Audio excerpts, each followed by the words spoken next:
नमस्ते बिहार, मैं हूं आपके साथ अलीम अतहर। शुरुआत बड़ी खबर से करेंगे। सबसे पहले बात न्यूज 18 बिहार झारखंड को मिले अवार्ड की। The future of news award में न्यूज 18 बिहार झारखंड के 2 प्रोग्राम को अवार्ड मिला है। ये दोनों अवार्ड स्पेशल शो के लिए मिला हुआ है। न्यूज 18 बिहार झारखंड के प्रोग्राम नशवा नरक में ले जाई और साफ सफाई जरूरी है भाई को अवार्ड मिला है। आपको बता दें कि नशवा नरक में ले जाई वो प्रोग्राम था जिसने नशे के खिलाफ जागरूकता फैलाई। इस प्रोग्राम के जरिए यह बताया गया था कि नशे का सेवन कैसे जिंदगी बर्बाद करता है, वहीं साफ सफाई जरूरी है भाई प्रोग्राम के जरिए लोगों को सफाई के महत्व के बारे में बताया गया था। दोनों प्रोग्राम को दर्शकों ने काफी पसंद किया था और अब इन दोनों प्रोग्राम को the future of news award मिला है।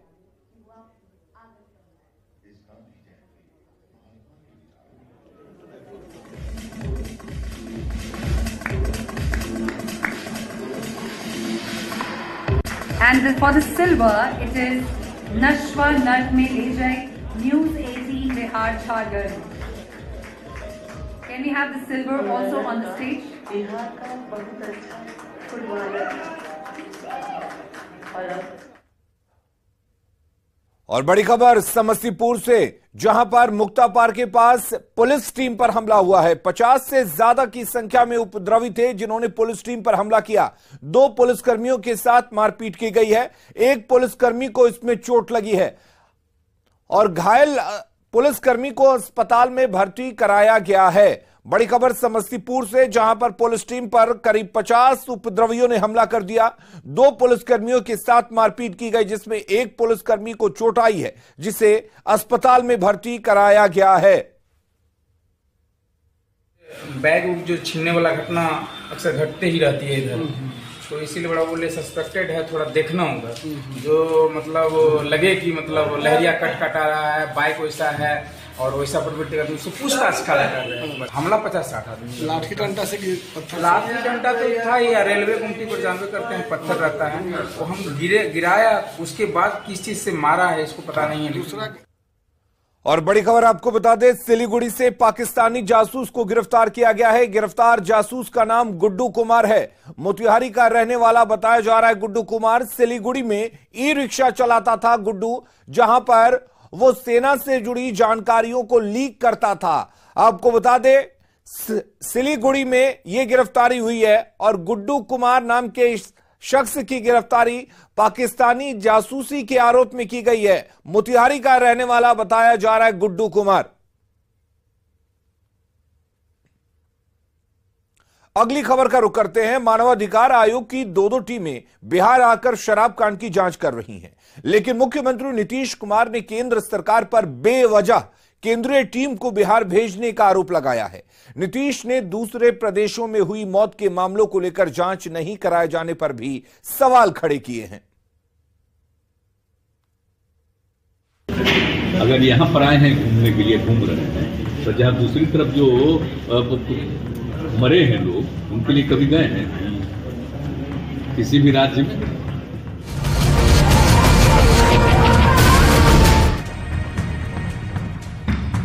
मुख्यमंत्री नीतीश कुमार का गुस्सा बिहार में शराब कांड से हुई मौत के बाद जांच करने पहुंची नेशनल ह्यूमन राइट्स कमीशन यानी NHRC की टीम के दौरे को लेकर है। 10 सदस्यीय जांच टीम मंगलवार को ही पहुंची है। सारण शराब कांड करीब 80 लोगों की मौत के बाद राष्ट्रीय मानवाधिकार आयोग की टीम छपरा पहुंची। प्रभावित इलाकों मशरक, ईश्वरपुर, अमनौर और मढ़ौरा का दौरा कर मामले की पड़ताल की, शराब कांड के पीड़ितों से बात की और शराबबंदी कानून को लेकर उठाए जा रहे प्रावधानों की समीक्षा भी की। मुख्यमंत्री नीतीश कुमार सवाल केंद्र सरकार से पूछ रहे हैं कि क्या शराब से मौत की घटना केवल बिहार में ही घटित हुई, दूसरी जगह भी मौत हुई है, केंद्रीय टीम वहां क्यों नहीं जाती? यही खाली घटना घटा है, ये बराबरी देखिए ना, यहाँ तो सबसे कम घटा है और अभी घट रहे थे। हम लोगों को तो दुखी एक एक चीज की जांच करा रहे हैं कि कौन गड़बड़ी कर रहा है, कहाँ पर क्या हो रहा है, और लोगों को सुझाव देने का भी उपाय किया जा रहा है। और जो लोग भी हो रहा है तो जिसका शराब पी करके लोग मरा है उसी से तो वसूली करा करके उसको देने का हम लोगों ने प्रोविजन बनाए हुए हैं। वो सब तो करेंगे ही पीछे की, सब धंधा मत करो, गलत काम मत करो। ये सब तो हम लोग कर ही रहे हैं। सब मरीजों की आज भी धरना दे रही है, आगे सोच लीजिए तो काहे सपोर्ट कर रहे थे पहले। इसके पहले नहीं हुआ था, जहरीली शराब से लोग नहीं मरे थे, तो कभी कहे थे क्या उसके बारे में। बिहार में शराबबंदी के बीच जहरीली शराब से हुई मौत ने सरकार को कटघरे में जरूर खड़ा किया है। ऐसे में एनएचआरसी की जांच के बहाने नीतीश केंद्र पर हमलावर है। इस बीच एनएचआरसी की दूसरी टीम भी 2 दिनों के दौरे पर बिहार पहुंच चुकी है। दोनों ही टीमें छपरा और सीवान का दौरा कर शराब कांड की जानकारी इकट्ठी करेगी। न्यूज 18 के लिए पटना से मनोज सिन्हा के साथ छपरा से संतोष गुप्ता की रिपोर्ट। और शराब कांड को लेकर बिहार की सियासत बेहद गर्म है। बीजेपी ने आज विधानसभा परिसर के बाहर प्रदर्शन किया, सरकार पर गरीबों की आवाज कुचलने का आरोप लगाया, तो वहीं मुख्यमंत्री ने यह साफ कर दिया है कि शराब कांड के पीड़ित लोगों को मुआवजा देने का जो प्रावधान है उसे शराब तस्करों से वसूल कर जुर्माना दिया जाएगा। वहीं सरकार की सख्ती के बाद नशे के अवैध अड्डों पर ताबड़तोड़ एक्शन भी जारी है।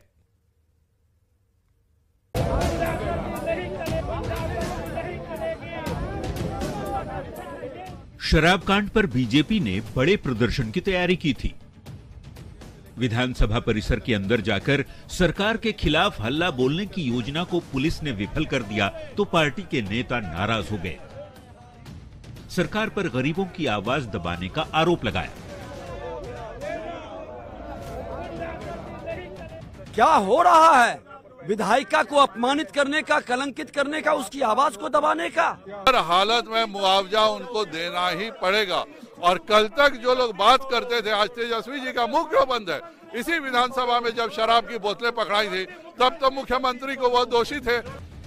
बीजेपी ने शराब कांड से मरने वालों के पीड़ित परिजनों के लिए मुआवजा दिए जाने की मांग की तो जवाब मुख्यमंत्री ने भी दिया। कहा, शराबबंदी कानून में दर्ज नियमों के तहत शराब तस्करों से जुर्माना वसूल कर पीड़ितों को पैसे दिए जाएंगे। इस पर काम हो रहा है। लोगों के बीच में और ज्यादा हम लोग प्रचारित करवा रहेंगे। देख लो, अगर इस तरह से पियोगे तो मरोगे। और जो लोग भी हो रहा है तो जिसका शराब पी करके लोग मरा है उसी से तो वसूली करा करके उसको देने का हम लोगों ने प्रोविजन बनाए हुए। वो सब तो करेंगे ही पीछे की, सब धंधा मत करो, गलत काम मत करो, ये सब तो हम लोग कर ही रहे हैं। इस बीच सारण में 3 दिन बाद जहरीली शराब से बीमार होने का एक नया मामला सामने आने पर सनसनी फैल गई। कोपा थाना क्षेत्र के संभवत गांव में ईंट भट्टा पर काम करने वाले मुन्ना कुमार ने शराब पी ली और उसकी आंखों की रोशनी चली गई, जिसके बाद उसे अस्पताल में भर्ती कराया गया। और से उसका सिम्टम आ रहा है, टोटली उनको 12 घंटा पहले का, तो उसके अकॉर्डिंग हमने मैनेजमेंट कर दिया है।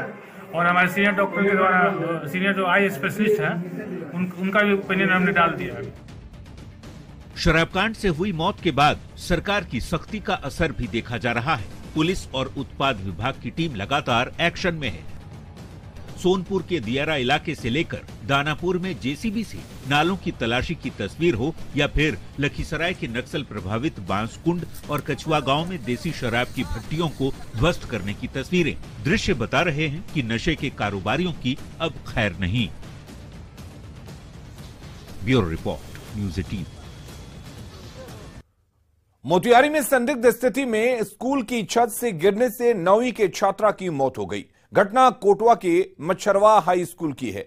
9वीं की छात्रा रंगोली हर दिन की तरह बुधवार को भी स्कूल गई थी और वो स्कूल की छत पर खेल रही थी। इसी दौरान गिरने से गंभीर रूप से वो जख्मी हो गई, जिसके बाद स्कूल के शिक्षक पास के अस्पताल में लेकर गए। घटना की सूचना पर परिजन भी आनन फानन में निजी अस्पताल पहुंचे, जहां उसकी हालत गंभीर देख परिजन सदर अस्पताल लेकर गए, लेकिन रास्ते में ही रंगोली की मौत हो गई।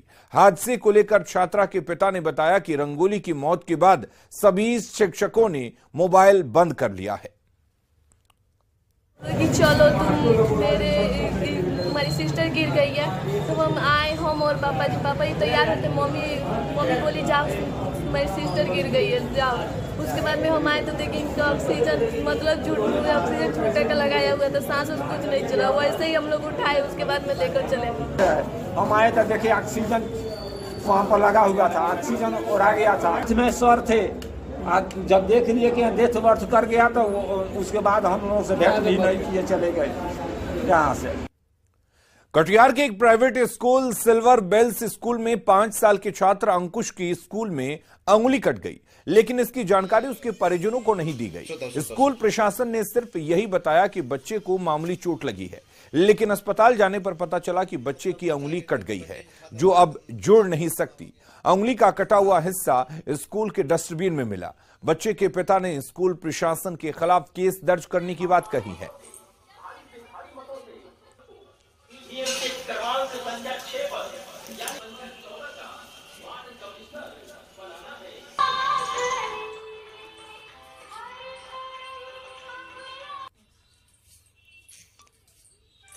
कहाँ पे इलाज चला सर? ये अंगद फोन आ गया, हमको फोन आया स्कूल से। उसके बाद हम ऑन फोन में स्कूल पहुंचे तो बच्चा के बैठा के रख ले था और कहा कि थोड़ा सा, हम पूछे कि कितना उंगली कटा है, तो थोड़ा सा कटा है। उसके बाद ऑन फोन में हम हॉस्पिटल लगे। हॉस्पिटल ले जाने के बाद वहाँ डॉक्टर के जब खोल के पट्टी बांधा हुआ था, जब डॉक्टर देखा था कि पूरा आधा उंगली गायब है। उसके बाद हम फिर स्कूल आए। स्कूल आने के बाद जो है इस उंगली को डस्टबिन में फेंक दिया है। पटना के बीजेपी विधायक अरुण सिन्हा के बेटे आशीष सिन्हा और भाजयुमो के एक कार्यकर्ता के बीच हिंसक झड़प के बाद कदमकुआं थाने में दोनों के खिलाफ एफआईआर दर्ज कराई गई है। मामला नगर निगम चुनाव में प्रत्याशी विशेष के पक्ष में समर्थन देने से जुड़ा है, जो मारपीट तक पहुंच गया। पुलिस ने मामला दर्ज कर जांच शुरू कर दिया है। जो माननीय विधायक महोदय के सुपुत्र हैं, उन पर कांड दर्ज किया गया है। मारपीट का आरोप उन पर लगा है और कांड का अनुसंधान किया जा रहा है। इस संबंध में उनके द्वारा भी दूसरे पक्ष पर भी कांड दर्ज करवाया गया है। पूर्णिया की गुलाबबाग 0 माइल पर एक ट्रक से प्रतिबंधित मांस बरामद किया गया है। विश्व हिंदू परिषद और बजरंग दल के कार्यकर्ताओं की सूचना पर ट्रक को पकड़ा गया। वीएचपी के जिला उपाध्यक्ष ने बताया कि उन्हें खबर मिली थी कि अररिया की तरफ से एक ट्रक आ रहा है, जिस पर प्रतिबंधित मांस लदा हुआ है। ट्रक बंगाल की तरफ जा रहा था। जब ट्रक की जांच की गई तो ट्रक में मांस मिला। वीएचपी के लोगों का कहना है कि इस इलाके से गो तस्करी के साथ ही मांस की तस्करी होती है, लेकिन पुलिस कार्रवाई नहीं करती।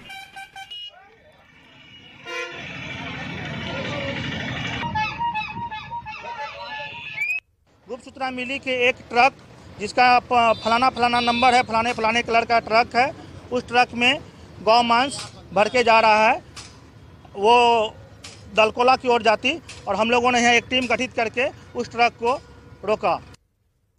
कोरोना के नए वेरिएंट BF7 को लेकर बिहार में भी अलर्ट जारी कर दिया गया है। स्वास्थ्य विभाग ने सभी अस्पतालों के साथ बैठक कर कई निर्देश जारी किया है। निर्देश के बाद IGIMS में 15 बेड का कोविड वार्ड तैयार कर लिया गया है। साथ ही डॉक्टरों की टीम भी गठित कर ली गई है। अस्पताल के अधीक्षक डॉक्टर मनीष मंडल की माने तो स्वास्थ्य विभाग का निर्देश है कि कोई भी पॉजिटिव मरीज मिलते ही उसकी जीनोम सीक्वेंसिंग कराई जाएगी। जीनोम सीक्वेंसिंग को लेकर भी IGIMS अलर्ट पर है। IGIMS के नए कोविड वार्ड का जायजा लिया संवाददाता रजनीश कुमार ने। कोरोना के नए वेरिएंट को लेकर केंद्र सरकार के बाद बिहार सरकार ने भी राज्य के सभी अस्पतालों को अलर्ट कर दिया है। यानी राज्य सरकार ने अस्पताल के अधिकारियों के साथ बैठक की है और अलर्ट जारी किया है, जिसके बाद पटना के IGIMS में देख सकते हैं कोविड वार्ड तैयार कर लिया गया है। और पहली तस्वीर आपको हम दिखा रहे हैं कि 2022 में फिर से देखिए आपकी कोरोना दस्तक देने के बाद किस तरह से बिहार सरकार ने अलर्ट किया और अस्पताल जो है पूरी तैयारी कर लिया है। तो हम अस्पताल के अधीक्षक हैं डॉक्टर मनीष मंडल, जिन्होंने टीम भी गठित कर ली है, साथ ही वार्ड भी तैयार कर लिया है। सर, क्या लग रहा है, किस तरह का अलर्ट है ये?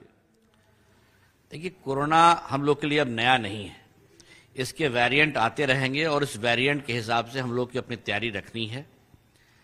जैसा कि सूत्रों से पता चला है कि इसका आगमन इंडिया में भी हो चुका है और सरकार तत्परता के साथ हम लोगों के साथ मीटिंग की है और हमें दिशा निर्देश दिया है कि जितने भी पेशेंट्स आएंगे उसका केयर के लिए हमें अलर्ट रहना है। डॉक्टर मनीष मंडल के साथ साथ इनकी पूरी टीम है, नर्सिंग स्टाफ भी है, जिनकी ड्यूटी लगा दी गई है कोविड वार्ड में अभी से ही। और आदेश जारी किया गया है बिहार सरकार की तरफ से अस्पतालों को कि आखिर जो भी पॉजिटिव मरीज मिलेंगे उनकी जांच कैसे हो। तो सबसे पहले पॉजिटिव के बाद जीनोम सीक्वेंसिंग किया जाएगा, यानी IGIMS में जीनोम सीक्वेंसिंग के लिए भी डॉक्टरों को अलर्ट कर दिया गया है। और डॉक्टर मनीष मंडल ये भी कह रहे हैं कि वैक्सीनेशन का फायदा जरूर मिलेगा, क्योंकि ओमिक्रॉन वायरस को भी हम लोगों ने देखा है और हर्ड इम्यूनिटी की तरफ जो है पूरा देश बढ़ गया है। ऐसे में अगर वायरस ताकतवर भी है तो निश्चित रूप से वैक्सीनेशन का जरूर फायदा मिलेगा। बावजूद सावधानी ही सबसे बड़ी दवा है। कैमरामैन मनीष उनिया के साथ रजनीश कुमार, न्यूज 18 पटना।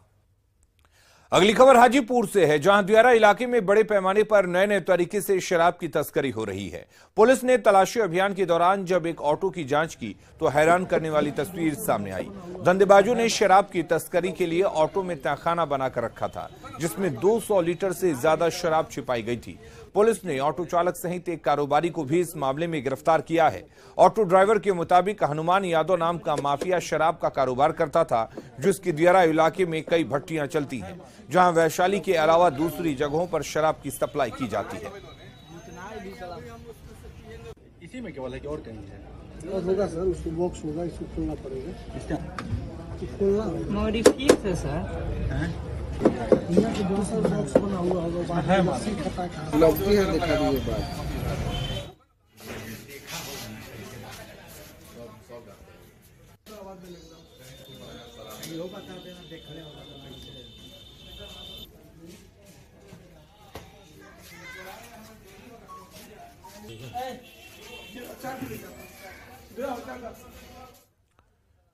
आरा में एक दर्दनाक हादसे में बिहार पुलिस के एक जवान की मौत हो गई। घटना सकड़ी नासरीगंज स्टेट हाईवे पर संदेश थाना के संदेश चिमनी भट्टा के पास की है।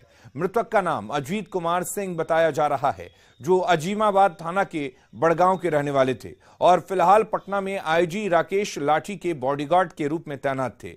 घटना के बाद ट्रक का ड्राइवर ट्रक छोड़कर मौके से फरार हो गया।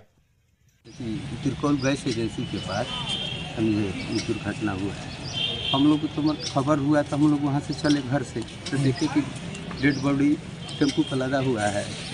उसके बाद प्रशासन अपना इधर उधर जो क्या करते थे, पुलिस 9 में शायद बहाली 10 में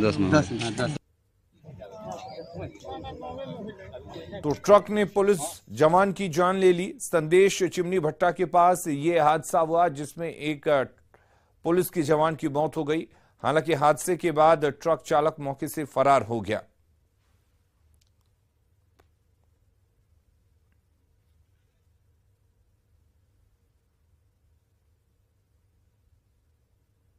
पटना नगर निगम चुनाव में मेयर प्रत्याशी सरिता नोपानी लगातार लोगों से वोट की अपील कर रही हैं।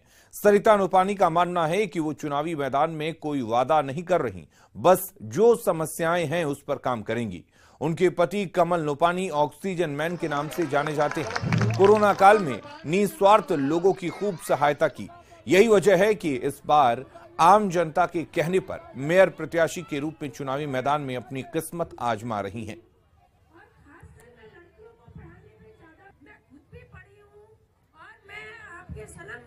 बच्चों को भी अभी हम आप लोगों का बहुत बहुत धन्यवाद करते हैं और हमारे बीच जो सरिता नोपानी जी आई है उनका। देखिए, महिलाएं बहुत बहुमुखी प्रतिभा की धनी होती हैं, जो कि हाँ ईश्वर ने हम महिलाओं को ही दिया है और हम महिलाएं हर क्षेत्र में आगे हैं। तो नारी शक्ति के लिए बहुत सारे काम किए जा सकते हैं, जैसे उनको कि किसी भी क्षेत्र में स्वावलंबी बनाना चाहिए, जिसमें जो एबिलिटी है उस हिसाब से उनको आप शिक्षा देके उनको आप स्वावलंबी बना सकते। बहुत अच्छा है। और देखिए, पिछले 35 सालों का जो काम है आज हमको समझ में आ रहा है। जो नीड है यहाँ लोकल पटना की व्यवस्था की, वो हमने बहुत नज़दीक से देखा है। और कोरोना काल में तो हमने सब कुछ देख लिया लोगों का।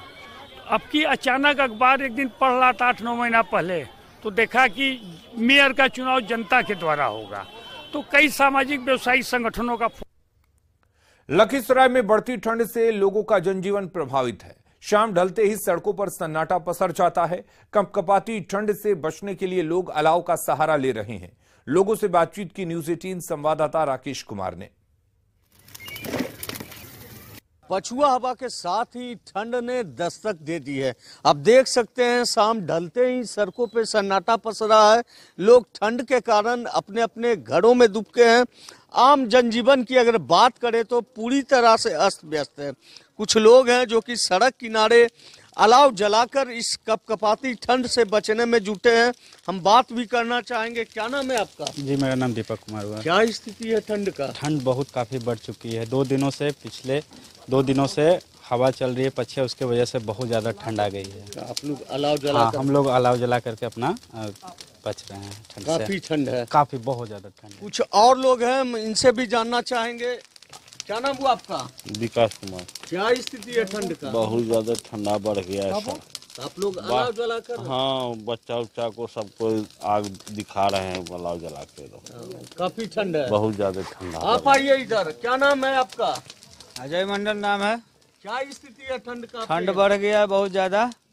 कैसे बच रहे हैं इस ठंड से? कहीं कोई व्यवस्था नहीं है। हम लोग अपना खोज के किसी तरह चुन चान के ला के अपना अलाव जला रहे हैं और ताप रहे हैं। काफी ठंड है। बहुत ज्यादा बढ़ गया 3 दिन से। तो आप देख सकते हैं यहाँ पर बच्चे हैं, युवा हैं, जो कि इस कपकपाती ठंड से अलाव जलाकर बचने में जुटे हैं। राकेश, न्यूज 18, लखीसराय। और आइए बिहार के 4 बड़े शहरों में आज के तापमान पर एक नजर डाल लेते हैं। अगर बात करें बिहार की राजधानी पटना की, तो यहां पर 12 डिग्री सेल्सियस मिनिमम तापमान रहेगा, जबकि गया में 9 डिग्री, मुजफ्फरपुर में 11 डिग्री मिनिमम तापमान रहेगा और भागलपुर में भी 11 डिग्री सेल्सियस तापमान रहेगा।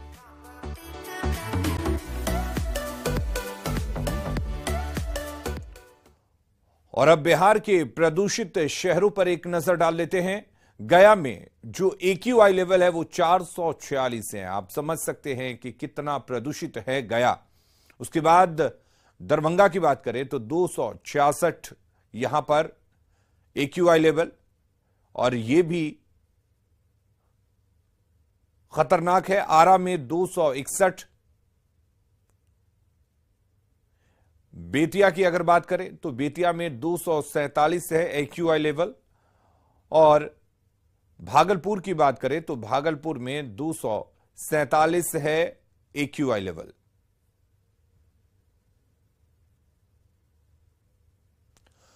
और खबरें लगातार जारी है, आप बने रहिए हमारे साथ।